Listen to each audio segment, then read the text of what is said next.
Welcome to another episode of School to Startup, where we explore how leading academics are shaping the future of entrepreneurship and innovation. Joining us today is Dr. Lucien. Dr. Lucien is a senior lecturer in creativity and innovation at University of Greenwich. He has helped shape EU policy on responsible innovation, worked on multi-million euro sustainability projects, and still finds the time to bring philosophy into the startup classroom and coaching drills onto campus, right? So, Dr. Lucian, thank you for being here. Let's jump in. Yeah, no, thank you so much for having me. It's an absolute pleasure, and I am excited to to share my experiences in all of these spaces. Great. So you have taken quite a scenic route, right? From theater stages and football pitches to lecture halls and research labs as well. Can you walk us through your journey a bit? Like what pulled you into academia and how's the ride been so far?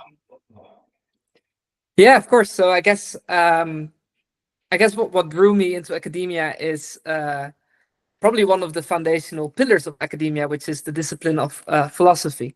So I studied philosophy, completed my bachelor's and master's in philosophy, at which stage it was very much still, I guess, theoretical. My master thesis was on the essence of truth. So basically more conceptual and going back to traditional metaphysics and reinterpretations of it. But then as I would move forward, I realized that there's a lot of value also in making philosophy practical and applicable. And I realized that both in academia, where I would start to pursue a PhD and start thinking on how we can apply fundamental philosophy to contemporary challenges, specifically around innovation, which is where my PhD would then I guess take shape. And at the same time, also as you've mentioned in a very nice way, is in the world of football. So I used to play at a relatively competitive level, and then shifted into a coaching career. And ultimately, in the last club I worked for in Belgium, I was asked to support management with identifying essentially the philosophy of the youth academy, and also where we can perhaps rethink part of the ways we work. And so I realized there are tremendous value as well in applying philosophy in a domain as football. So I eventually obtained a bit of a philosopher role within a football club. So I guess that sums up my journey, at least in the early stages, before ending up in a business school at the University of Greenwich, where I have the opportunity to sort of merge all of these experiences. On the one hand, my academic background in philosophy, along with my perhaps more practical experience in the industry of football. Great. And clearly that curiosity hasn't slowed down because I know you're involved in a lot of current projects too. What's been energizing you lately on research or innovation front? Yeah, so I guess there are several different directions and projects that I'm either involved in or starting to take shape. In terms of research, I'm very much still exploring the philosophy of technology. So really trying to understand the relationship we have with technology, and to a certain extent also rethink that relationship. I guess now also in the context of AI and how AI systems are being designed, I try to apply philosophy and specifically philosophy of responsible innovation, trying to think what it would mean to design AI systems in a way that actually empower the public sphere, that contributes to the public good, rather than just focusing on, I guess, the optimization and efficiency that AI can can support in. So I guess in terms of research, still very much engaged with the philosophy of technology and critically reflecting essentially on the human technology relationship, specifically with challenges like AI. Great. So that's already such a cool start, right? And we are just getting warmed up.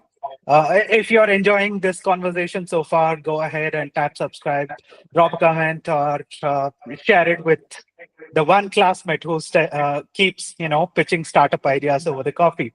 Back to Dr. Lucien.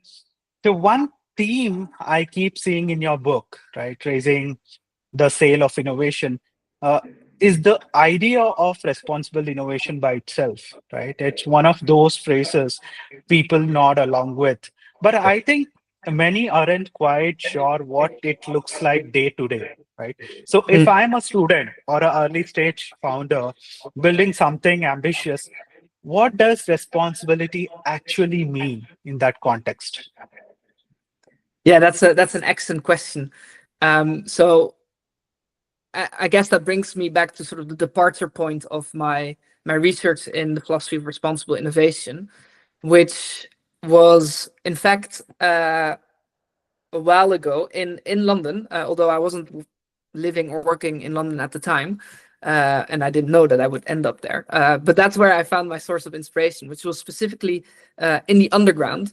It was a very busy day, as usual in the underground, and amidst all the busyness, I saw a man sitting, reading a book titled "Innovation," and because I was already exploring some thoughts in this area, and yes, I am that annoying stranger on public transport that likes to make conversation. I approached him and I asked essentially what the book defines innovation as, and he would turn to the back cover and essentially refer to the definition of true innovation is about delivering value to customers. Delivering value to customers, which I guess made me realize two things at the time. One is that innovation as a concept clearly seems to be marking our age.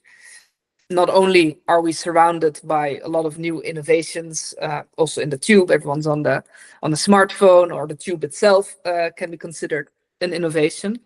But we've even reached a point in history where people are reading about innovation.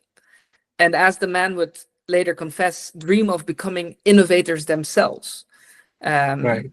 For people like Steve Jobs, Elon Musk, they seem to be praised in the same way, I guess, artists and scientists were praised in previous times. So that seemed to be that was my first observation. Innovation clearly seems to be a marking category of our age. And the second one is that while it's so all-encompassing, at the same time, our understanding of innovation seems to be very limited, delivering value to customers. So that means that if a customer is not willing to pay for it, it means it cannot be innovative, according to that definition, which I think is a bit of a limited understanding of innovation. And also, if you look at the challenges around us of today, the global challenges of today, it demands us to think of innovation beyond just the interest of a customer, and go to really try to respond to those more fundamental challenges that we're facing, ranging from things like climate change to existential threats around AI and well, there's so many different challenges that requires new initiatives and new ideas that might not be necessarily profitable in the strict sense of having customers paying for it, but nonetheless are really much needed. And so this is where responsible innovation makes its entry. Sorry, it was a bit of a long way around to come back to where this idea of responsible innovation comes and emerges, which is the whole idea is to shift away from mainstream economic incentive and just letting the market decide what is innovative, to really think about, okay, what are the challenges of today and how can we develop new ideas that respond to those challenges? And so that's where responsible innovation comes in, with perhaps an emphasis on, there are different dimensions, but perhaps an emphasis could be made here on responsiveness. So you're responding to the challenges of today. So when you ask what is responsibility in responsible innovation, you could argue, well, responsibility is, as the term itself defines, responsibility, the ability to respond. So we have, by virtue of our birth, this capacity to take action, to take initiative, and responsibility is all about unleashing that capacity to make a meaningful difference. Great. Thank you very much for explaining that. And that also makes a lot of sense, right? Especially in a world where speed often beats reflection, right? So Hmm. let to the student perspective for a second. Like you see where academia and startups collide every day, right? What trends are you reflecting in a startup world that student founders should be really watching, and how universities evolving to support that mindset shift from learn to launch kind of a thing? Yeah, that's brilliant. When you asked me the previous question about what projects I'm engaged in terms of research, yes, responsible innovation, philosophy of technology, but then that translates also into ambitions for really transforming education and transforming higher education.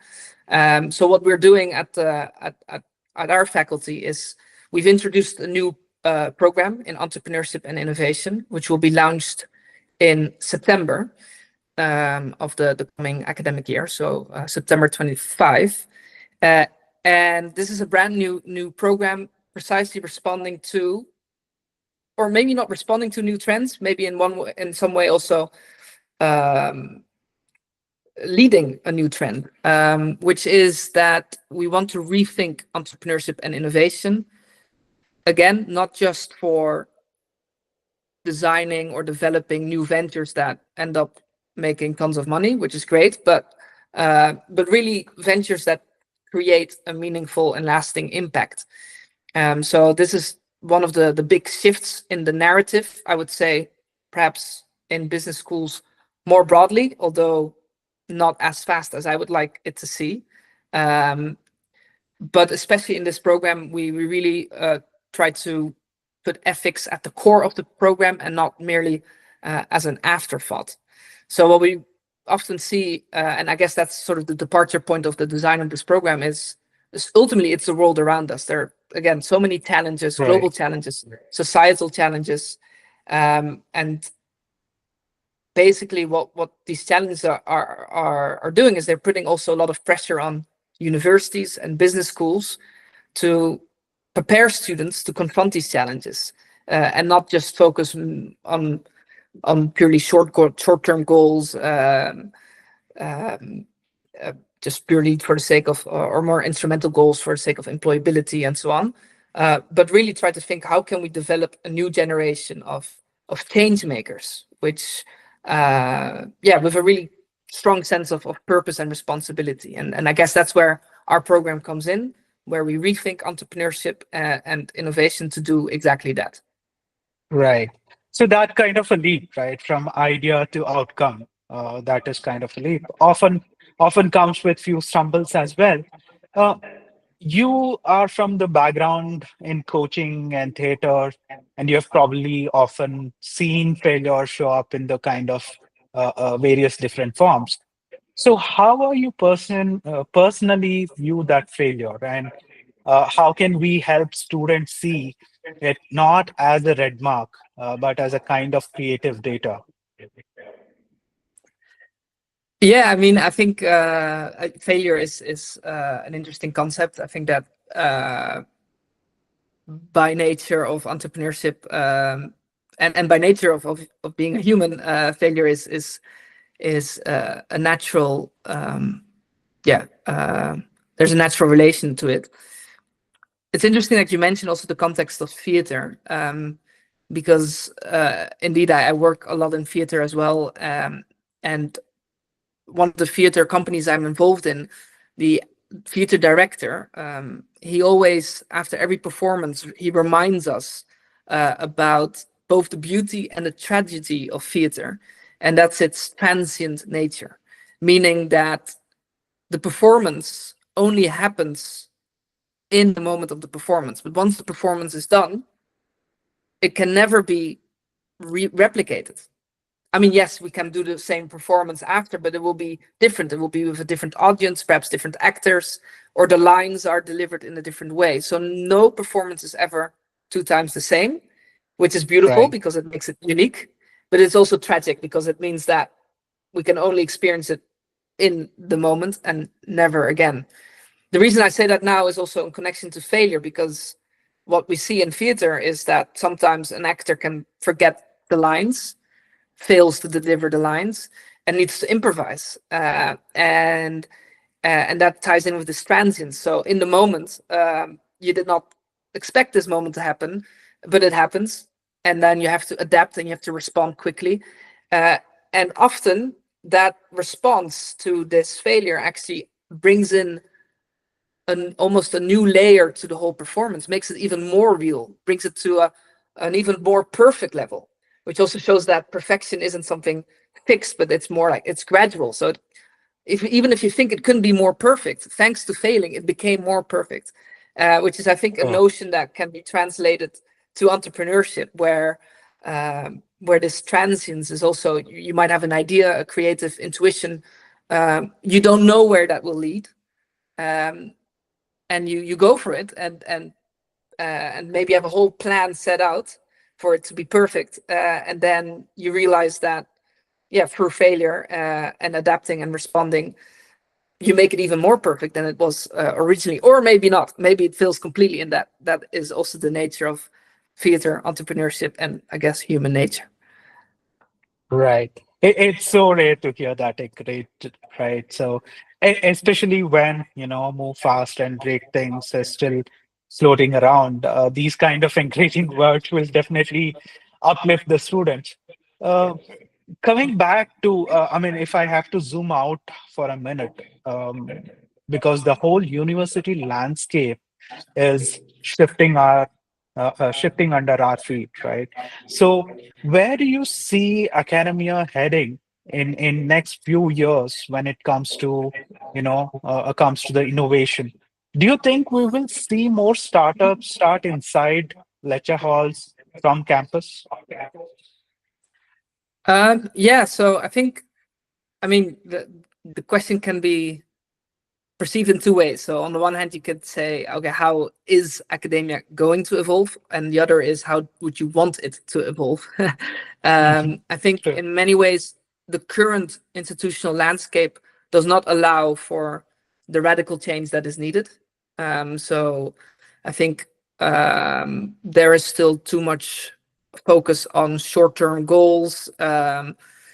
There is, yeah, a lot of, I guess, pressure as well to perform for universities. I'm talking especially in the UK landscape, where there's a lot of KPIs, as they call them, key performance indicators, where we need to Right. ensure student satisfaction, and we need to ensure graduate outcomes, and yeah, so many different of these KPIs in play, which sometimes actually hinder innovation and hinder new ideas, because you might have a vision for where higher education should go, and that might sometimes be at the cost of short-term interests, and so that's a bit of a challenge.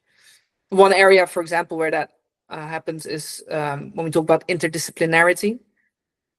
We all There seems to be at least a consensus that interdisciplinarity is the way to go forward, especially when we talk about complex challenges which require different disciplines. It's important to collaborate and to work with different disciplines. But at the same time, the institutional landscape still is very much organized in terms of departments and discipline specific programs, which might hinder this collaboration. So I think there are some challenges, but at least we hope that with some initiatives from the inside, we can contribute to that change. So again, I mentioned our new entrepreneurship and innovation program, which does try to bring all these disciplines together, and where we hope it will ultimately lead to more than just a successful program in its own, with students being happy and so on, actually leads to the creation of really radical ventures that can significantly improve the world around us. I think the whole purpose of higher education is to enable a new generation of thinkers in the first place, to be critical, especially in a time where things like AI and technology pretend that they can do the thinking for us.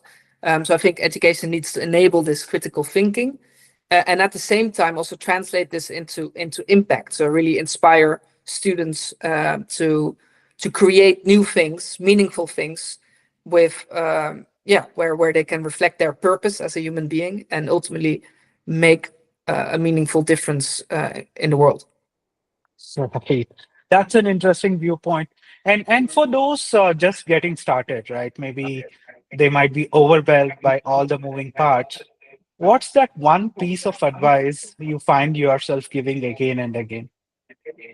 Be it for students, faculty, researchers, or any entrepreneurship Mhm. departments, teams. What is that advice you keep giving? I guess that would be perhaps probably has already been mentioned throughout my other responses, but something Right. I definitely emphasize is this notion of action, which sounds cheesy. It's easy to say, oh, just act, just do, take initiative, but I think that is really at the core also of at least of a lot of our thinking and in entrepreneurship, where ultimately we believe that every individual, every student, by virtue of their birth, has this innate capacity to take action. It is really through taking action and initiative that they can reveal to others who they are as a unique and distinct individual. Ultimately, this is where they experience authentic freedom and do the unexpected.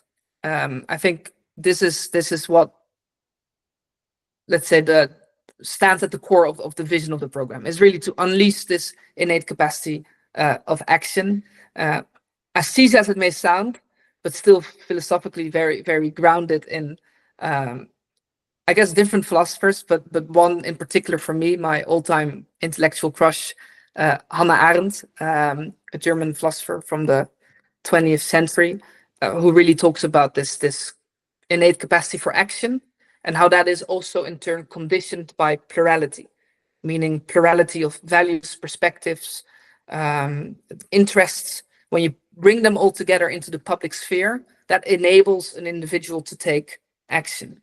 And so part of our responsibility as higher, as members of higher education, is to enable that public sphere, to actualize that public sphere, and to inspire students to take that action and to take that initiative, so that they can show who they are in this public sphere and not be limited by other constraining elements. Great. That's a great advice. Before we wrap, Dr. Lucian, where can people follow your work, check out your research, or maybe even show up in your classroom someday? Yeah, always welcome. First row is always free. So yeah, no, I'm in always happy to connect. I am active on LinkedIn-ish. Maybe I should, yeah, it goes in phases. I should probably share more on that platform, and connect with like-minded people there who might be interested in my field of work. So definitely feel free to connect with me on LinkedIn. And I try to publish my work always in or as much as possible, open access. So it should be publicly available. So there's always happy to hear thoughts or feedback on my work, and maybe interests in collaborating. So yes, by all means. Also, I have my Great. own website where I try to share my updates as well. So by all means, feel free to connect and collaborate. Right. So all the links will be available in the comment section. You can check out all the details. Right. So from circular economics to, you know, Socratic startup wisdom, this was not your average faculty interview, and I'm glad for that. Dr. Lucien, thank you for keeping it real, reflective, and just the right amount of philosophical. Catch you next time. Yeah, thank you so much. It was a pleasure. Thank you very much.